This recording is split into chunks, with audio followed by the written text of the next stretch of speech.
inside of Robertson. This is a chance for a goal. Robertson! It's a great goal by John Robertson! He's not only broke the record, he's smashed it! Robertson calls to the ball in the middle of the goal. There's Robertson.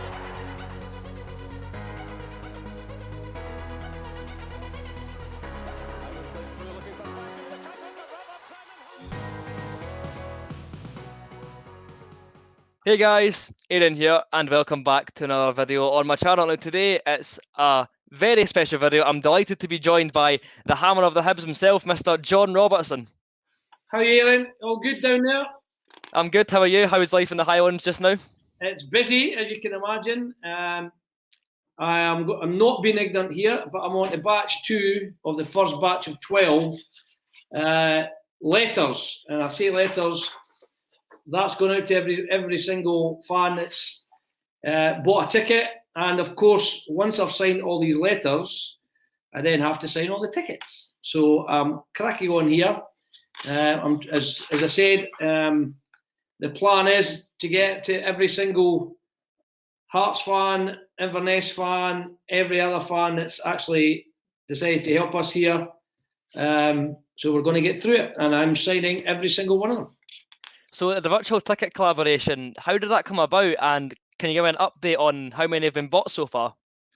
Yeah, the first part is quite simple. That we've known for a while now that Stevie Kilgore at the Federation Hearts Supporters Club they were hoping desperately to see if the Scottish Government would have relaxed everything enough to allow fans to attend. But as we've gone on through the months, it was never ever going to happen. And then obviously the match has been picked by the BBC to be filmed, so that kind of curtailed the club's opportunity to do something as regards the pay-per-view.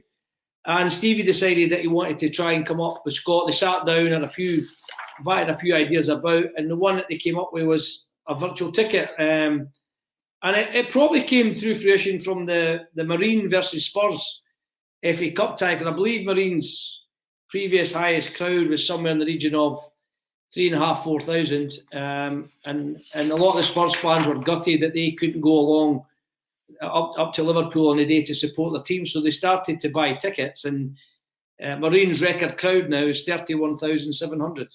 So it's kind of come along that area of it, and we knew the Hearts fans would rally round, but to this extent so far has been incredible. As I say, it was launched on Saturday at 12 o'clock. We're now approaching 4 o'clock on Monday, and we're at 6,000, just over 6,200, nearly 6,300 tickets, which is absolutely astonishing. And it's one of the ones where I say I'm surprised, but I'm not surprised, because I know what the Hearts family's like. They've jumped on this.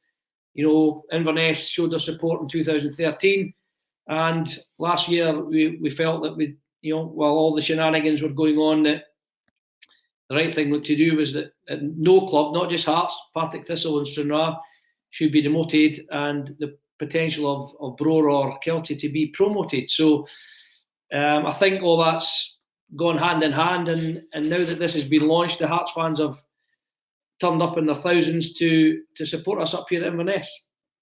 So you'll be lucky the golf courses will be all shut off in the Highlands just now, because your wrist will need some time to recover for your next round.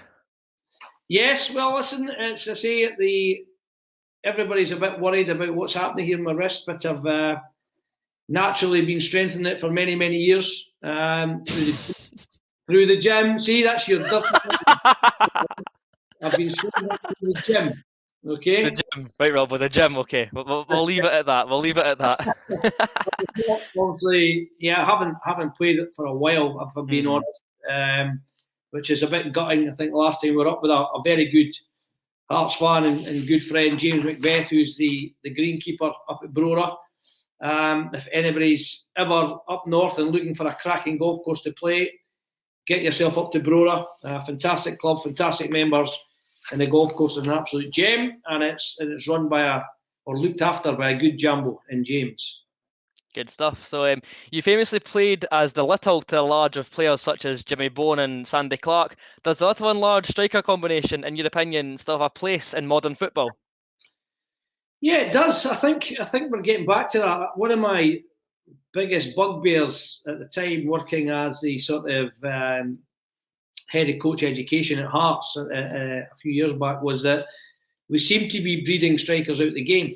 Now, if you think about it, if you play two forwards, you'd normally have two forwards on the bench to replace them in your squad normally for direct replacements. Where everybody seemed to go with the 4-2-3-1. So therefore, there was only one striker playing. That meant you only need one striker on the bench to replace him with. The second striker's been replaced with the number 10, as they call it now. And I've always believed that we do at Inverness play a version of a 4-2-3-1, but I like to try and play a striker in that role so they can go back, help midfield when they lose it. But when they get it, he goes and plays a striker. Hence the reason we've got James Keatings and a particularly good young lad from our own academy, Roddy McGregor, who are both typical strikers or forward-thinking players playing in that position. Because I think a lot of teams these days tend to play a midfield player. And I just have this feeling that a midfield player playing in that role plays and thinks like a midfield player, whereas if you get a striker playing in that role, he'll think more about goals.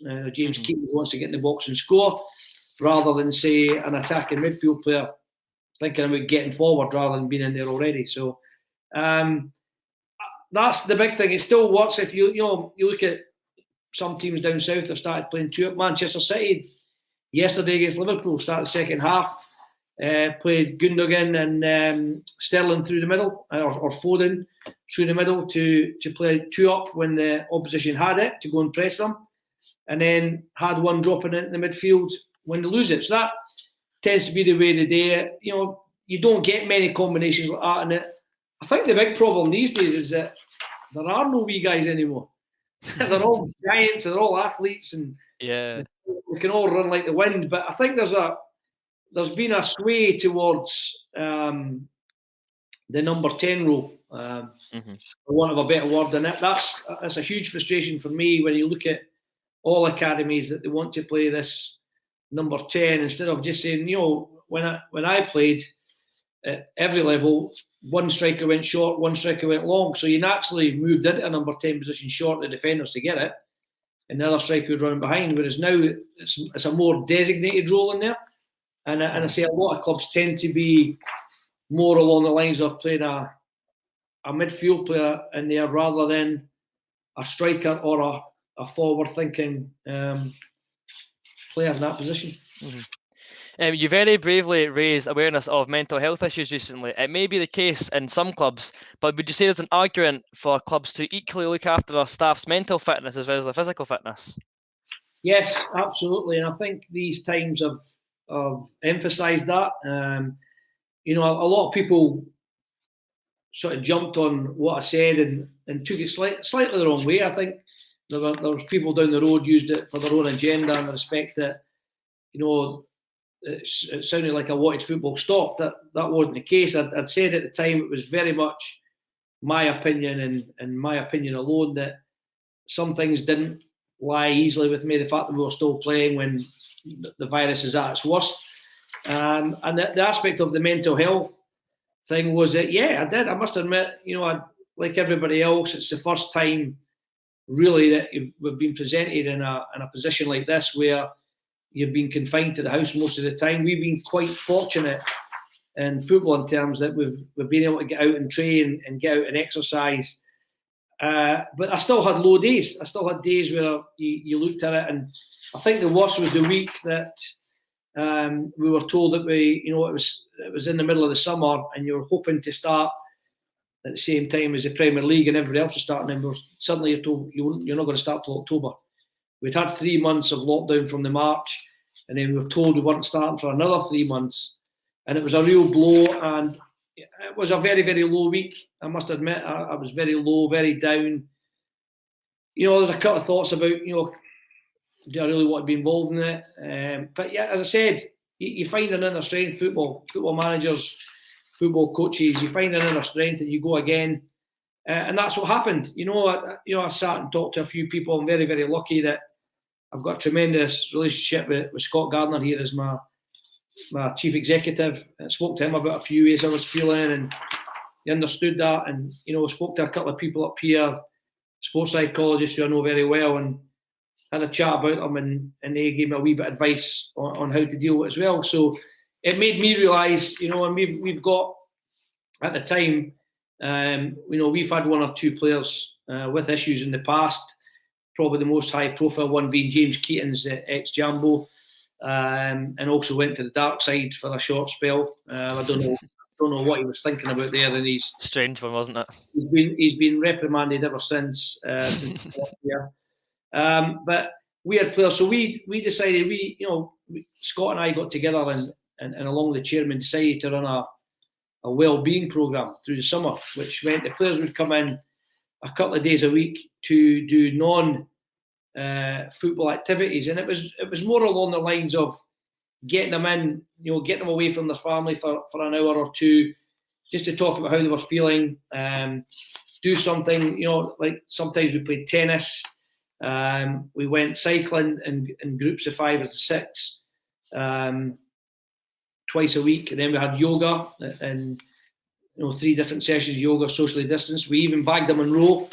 I would like to point out that I would love to have said that I made it to the top of the Monroe, but I didn't. I was about a third of the way up, and it was just absolutely scary how steep it was and how hard it was. So fair play to everybody who does this, for a pastime. They go and bag Monroes, which obviously are mountains over 1,000 feet. So I think I might have made about 300 or 400 foot up before enough was enough for me. I'm just being honest. But we had things like that with a couple of golf days as well. And so we've done a lot of things that the players could socially distance in, but just enough to get them out of the house and doing things and just basically talking about it. And we also had groups, we would do it in the lounge upstairs, which holds 150 people, but we'd have groups of 4 speaking to a mental health expert just on how the players were feeling, what was natural way to feel, how to cope with certain things. So we feel that we've done quite well in the respect of trying to keep an eye on players' mental health. And it's difficult. You ask any manager, you're not just a manager. You become a dad, a mum, a brother, a sister. You become a mechanic. You become a mortgage advisor. You become, a psychiatrist, a psychologist.